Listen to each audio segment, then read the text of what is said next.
Assalamualaikum warahmatullahi wabarakatuh. Salam sejahtera bagi kita semua. Kenalkan saya B. Hakim Mumtazi dengan NPM B1034414, mahasiswa Universitas Bengkulu dari kelas G Fakultas Hukum yang dibimbing oleh Bapak Asep Suherman SHMA. Pada video kali ini, saya akan memaparkan materi mengenai asasi manusia.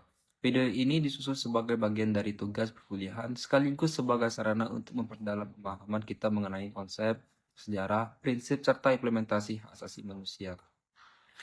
Ya, jadi dalam kehidupan berbangsa dan bernegara, materi ini sangat penting dipahami karena HAM merupakan landasan fundamental dalam menjaga martabat manusia serta memastikan terciptanya keadilan sosial. Melalui pemaparan yang akan disampaikan, saya berharap sekali sama teman-teman, video ini dapat memberikan gambaran yang komprehensif dan mudah dipahami, serta menjadi bahan refleksi bagi kita semua tentang pentingnya penghormatan terhadap hak-hak dasar setiap individu. Baik, tanpa berpanjang lebar, mari kita mulai memperjelaskan mengenai asasi manusia. Nah, jadi saya ini mengambil materi ini dari buku HAM yang isi ada beberapa bab itu.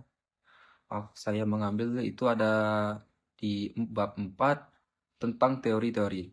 Nah, jadi di dalam bab teori itu ada 5 poin yang penting, yaitu saya akan memperjelaskan salah satunya. Yaitu yang pertama adalah teori keadilan.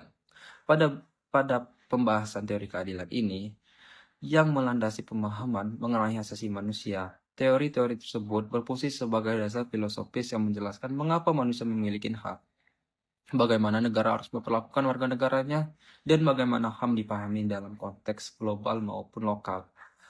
Nah, teori keadilan ini muncul sebagai kritik terhadap aliran positisme hukum. Tokoh yang berperan besar dalam pengembangan teori ini ialah Ronald Dawkins dan John Rawls.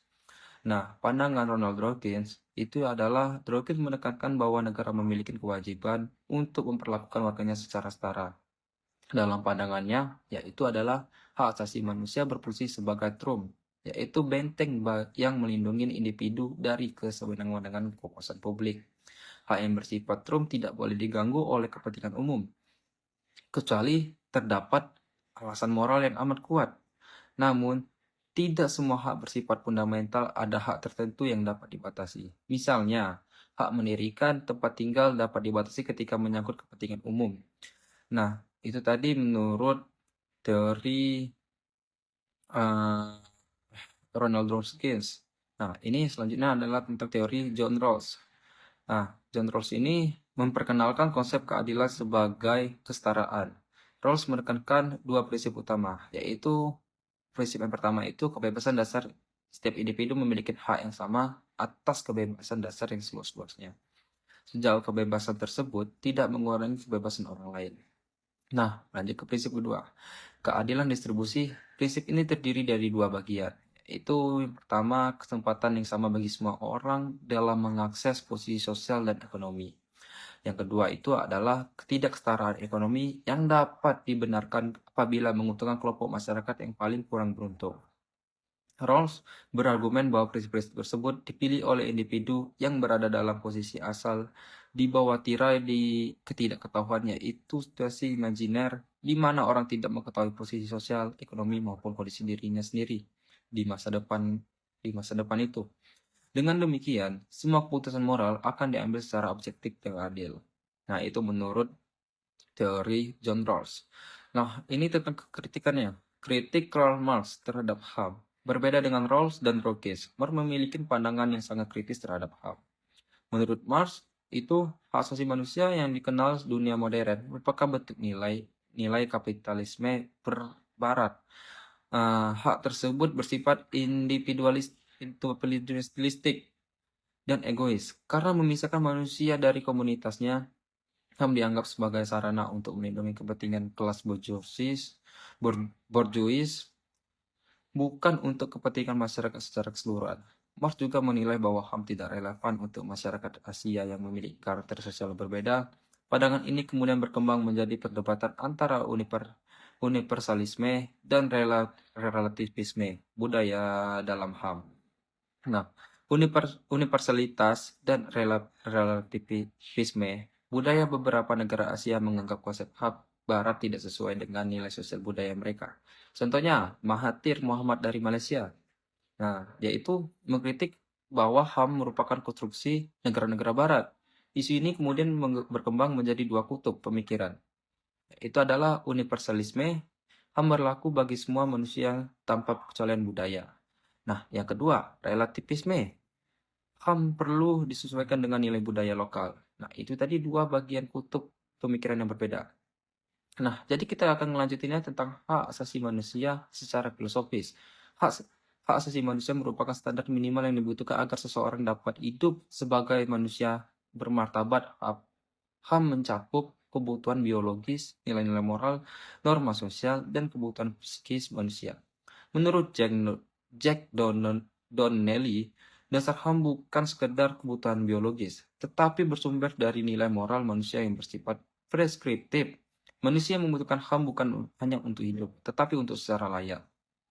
Deklarasi Universal Hak Asasi Manusia berkembang paling penting dalam perlindungan HAM internasional adalah lahirnya Universal Declaration of Human Rights pada tahun 1948. Nah, jadi deklarasi ini menjadi dasar pembentukan kesadaran global bahwa seluruh manusia memiliki hak yang wajib dihormati, dilindungi, dan dipenuhi. Deklarasi ini menjadi dasar pembentukan kesadaran global bahwa seluruh manusia memiliki hak yang wajib dihormati, dilindungi, dan dipenuhi. Jadi, itu tadi tentang menurut konsep kebarat-baratan. Nah, ini kita akan masuk ke konteks Indonesia. Nah, HAM dalam konteks Indonesia memahami HAM sebagai yaitu adalah hak yang bersifat universal dianugerahkan oleh Tuhan Yang Maha Esa, melekat pada setiap manusia sejak lahir dan tidak dapat dicabut oleh siapapun. HAM di Indonesia menolak segala bentuk diskriminasi baik berdasarkan ras, warna kulit, suku, agama, maupun keadaan sosial. Materi akademis teori kemanusiaan dalam HAM. Pengertian teori kemanusiaan dalam konteks HAM merujuk pada pandangan filosofis dan ilmiah mengenai hakikat manusia sebagai makhluk yang memiliki martabat, akal budi, dan kesadaran moral. Teori ini menjadi landasan normatif bagi pengakuan dan perlindungan hak-hak asasi manusia dalam sistem hukum nasional maupun internasional. Menurut Aristoteles, manusia adalah animal rationale, makhluk hidup yang memiliki rasio atau akal budi. Definisi ini menegaskan bahwa kemanusiaan bukan sekedar keberadaan biologis, melainkan juga kapasitas pemikiran, merasa, dan bertindak secara etis. Martabat manusia sebagai pondasi HAM. Martabat manusia merupakan nilai hakiki yang melekat pada setiap individu sejak lahir. Dalam perspektif hukum alam, martabat manusia dipandang sebagai dasar dari hak-hak asasi manusia yang bersifat a priori, yaitu hak yang dimiliki sebelum dan terlepas dari pengakuan negara. Jadi konstitusi Jerman itu menegaskan bahwa martabat manusia tidak dapat diganggu-gugat, menghormati dan melindungi adalah kewajiban seluruh otoritas negara. Nah, Amerika Serikat ini berpandangan yang berbeda. Meskipun tidak secara eksplisit menyebut martabat manusia dalam teks konstitusi, Mahkamah Agung telah lama menggunakan sebagai prinsip inspiratif dalam jurisprudensi konstitusional, terutama sejak tahun 1950. Humanisme sebagai basis etis HAM. Humanisme adalah aliran bersifat yang menempatkan manusia sebagai pusat nilai dan penilaian. Dalam konteks HAM, humanisme berfungsi sebagai kerangka etis yang menekankan penghormatan terhadap martabat kebebasan dan tanggung jawab sosial. Selanjutnya tentang neo-humanisme berkembang sejak abad ke-18 dan mencapai puncaknya kepada abad ke-20. Neo-humanisme ini menekankan rasionalitas, kesadaran diri, dan universalitas nilai kemanusiaan. Nah, Edward Jenner menyatakan bahwa humanisme adalah filosofi yang menjadikan manusia sebagai pusat dari sanksi dari segala penilaian. Nah, kita masuk ke implementasi konstitusional dan hukum. Implementasi adalah teori kemanusiaan memiliki implikasi langsung terhadap proses pembentukan konstitusi dan sistem hukum. Menjadi dasar normatif dalam perumusan hak-hak konstitusional, memberikan legitimasi moral terhadap pelindungan kelompok rentan, menuntut negara untuk menjalankan kewajiban afirmatif dan menjamin hak-hak warga negara. Dimensi subjektif dan objektif martabat manusia memiliki dua dimensi, yaitu adalah subjektif, memperdayakan individu dengan hak-hak tertentu. Yang kedua yaitu objektif, yaitu menuntut negara untuk menghormati dan melindungi hak-hak tersebut melalui kebijakan dan regulasi. Teori kita masuk ke dalam poin kedua, teori hukum alam. Nah, hukum alam ini merupakan prinsip-prinsip hukum yang diyakini bersifat universal, abadi, dan melekat pada kodrat manusia. Ia tidak bergantung pada peraturan buatan manusia, melainkan berasal dari akal budi, pengalaman, atau bahkan wahyu ilahi. Dalam konteks hak asasi manusia, hukum alam menjadi pondasi moral dan filosofis yang menjustifikasi pengakuan hak-hak dasar manusia, yaitu pandangan para filsuf klasik dan modern. Nah, yang pertama adalah Aristoteles, membedakan antara hukum positif khusus dan hukum alam universal. Hukum alam adalah prinsip tidak tertulis yang berlangsung bagi seluruh umat manusia sebagai ekspresi dari rasio dan moralitas. Nah, itu tadi. Kita lanjut. Menurut Thomas Aquinas, menyusun 4 jenis hukum, yaitu adalah lex aeterna, hukum Tuhan yang tidak dapat ditangkap oleh panca indera; lex divina, hukum Tuhan yang dapat dikenali melalui wahyu. Nah, lex naturalis, penjabaran hukum Tuhan dalam akal manusia. Lex positivus, hukum alam yang diterapkan dalam bentuk konkret seperti undang-undang. Hugo Grotius menyatakan bahwa hukum alam bersumber dari akal manusia dan tidak dapat diubah bahkan oleh Tuhan, menekankan prinsip kepemilikan, kesetiaan pada janji, ganti rugi, dan saksi sebagai tiang hukum alam. Nah, selanjutnya Samuel von Pufendorf, hukum alam berasal dari akal murni manusia menjadi dasar perjanjian sosial untuk menghindari konflik dalam masyarakat. Selanjutnya John Locke menyatakan bahwa pikiran manusia adalah tabula rasa yang memperoleh pengetahuan melalui pengalaman lahirlah indrawi dan batiniai, refleksi. Hukum alam muncul dari proses rasional manusia terhadap pengalaman tersebut. Selanjutnya Thomas Hobbes, hukum alam adalah hak alami untuk mempertahankan diri menjadi dasar bagi revolusi individualisme dan konsep hak yang tidak dapat dicabut. Nah, selanjutnya Francis Bacon dan David Hume mengembangkan pendekatan empirisme, hukum alam bersumber dari pengalaman indrawi, bukan semata akal. Aliran-aliran dalam teori hukum alam, aliran sumber hukum alam, karakteristik utama irasionalisme, hukum wahyu ilahi kitab suci, hukum bersifat kodrati tidak berubah sepanjang zaman sekarang. Rasionalisme, akal budi manusia, hukum alam muncul dari pengembangan moral rasionalisme. Empirisme, pengawal indrawi, kebenaran hukum ditentukan oleh kesesuaian dengan pengalaman manusia. Implikasi dalam HAM.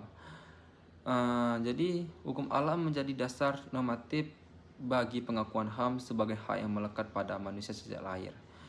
Menjustifikasi pelindungan hak-hak universal seperti kebebasan berpikir, keadilan sosial, dan pelindungan terhadap diskriminasi, menuntut negara untuk menghormati dan melindungi martabat manusia sebagai prinsip tertinggi dalam konstitusi dan hukum.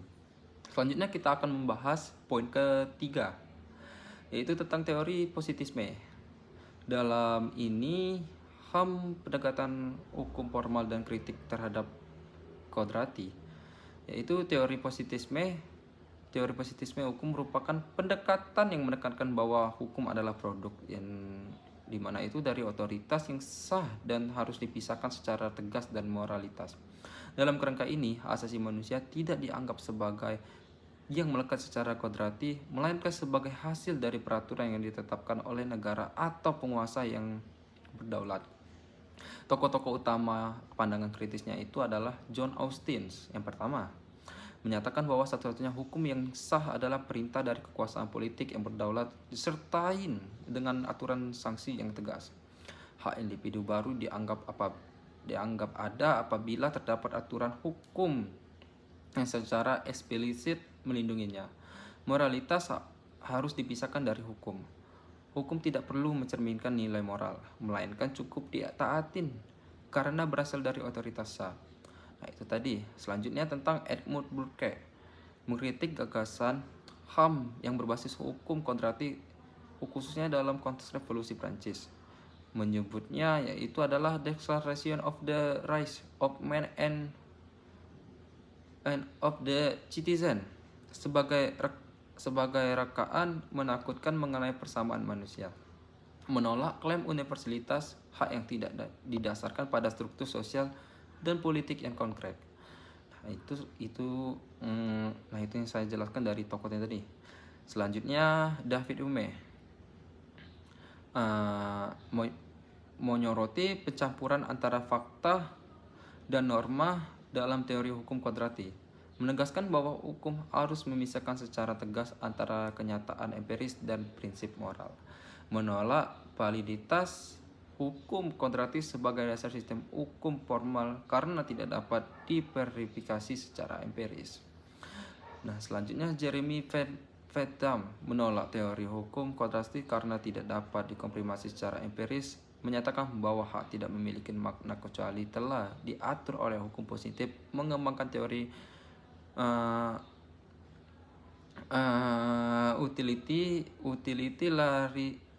utilitarianisme.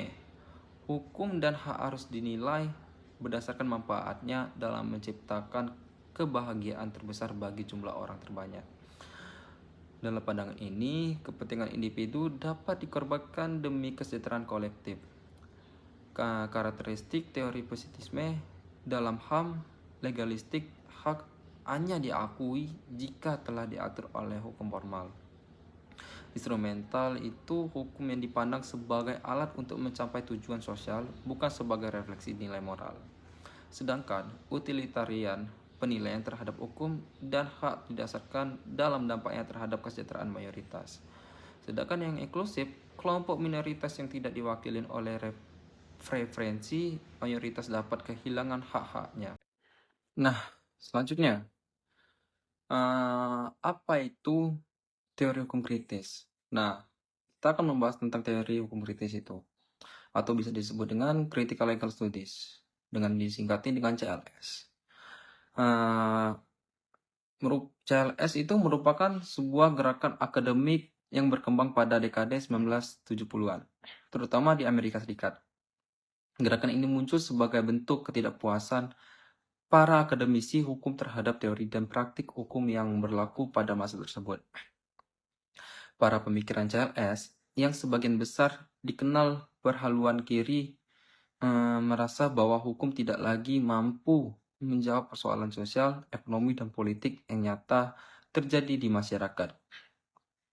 Kelompok ini menilai bahwa hukum tidak boleh hanya dilihat sebagai sekumpulan aturan formal yang kaku dan netral. Sebaliknya, hukum adalah produk sosial politik yang selalu dipengaruhi kepentingan tertentu. Oleh karena itu, mereka menolak anggapan bahwa hukum berdiri di atas semua golongan dan bebas dari bias. Ada 3 konteks utama yang melatar belakangin kemunculan CLS itu, yaitu adalah kekecewaan terhadap pendidikan hukum yang dianggap terlalu teoritis dan terpisah dari kenyataan sosial. Pengaruh politik yang kuat dalam praktik hukum yang sering disamarkan sebagai sesuatu yang netral. Kegagalan hukum dalam menjawab masalah masyarakat, terutama yang ketidakadilan dan ketimpangan ekonomi. Karakteristik utama pemikiran CLS ini memiliki beberapa ciri dasar yang membuatnya berbeda dari teori hukum lainnya, khususnya dari hukum liberal dan positivistik. Beberapa karakteristik penting tersebut adalah sebagian berikut. Nah, yang pertama itu adalah hukum tidak netral. CLS menolak anggapan bahwa hukum adalah sesuatu yang objektif dan bebas dari kepentingan. Menurut mereka, hukum selalu memihak, entah disadari atau tidak, karena dibuat oleh kelompok yang memiliki kekuasaan sosial, politik, atau ekonomi. Hukum penuh kontradiksi. Para pemikiran CLS percaya bahwa hukum tidak pernah sepenuhnya konsisten. Di satu sisi hukum dapat melindungi hak-hak warga negara, tetapi di sisi lain justru memperkuat ketimpangan sosial. Kontradiksi ini menunjukkan bahwa hukum tidak memiliki dasar absolut. Tidak ada prinsip dasar hukum yang benar universal. CLS menolak ide bahwa hukum dibangun di atas prinsip dasar yang tetap, objektif, atau timeless. Prinsip hukum yang selalu berubah mengikuti konteks sosial, ekonomi, dan politik. Hukum mencari legitimasi yang salah. CLS berpendapat bahwa hukum seringkali memberikan legitimasi palsu terhadap praktik ketidakadilan. Dengan kata lain, hukum tampak membenarkan sesuatu yang sebenarnya menindas atau tidak adil. Hukum dipengaruhi ideologi tertentu. Para pemikir CLS mengkritik bahwa hukum seringkali hanya menjadi alat bagi ideologi dominan seperti kapitalisme atau liberalisme. Aturan hukum dapat dibuat sedemikian rupa sehingga menguntungkan kelompok tertentu. Komitmen pada emansipasi. Manusia CLS melihat hukum sebagai alat perubahan, bukan sekedar sistem aturan. Mereka ingin hukum menjadi sarana untuk membebaskan kelompok tertindas dari struktur politik dan ekonomi yang tidak adil. Cara pandang CLS terhadap analisis hukum. CLS membedakan dua cara memahami hukum, yaitu adalah analisis internal. Yang pertama itu adalah analisis internal. Analisis ini memandang hukum sebagai sistem doktrin yang saling berhubungan.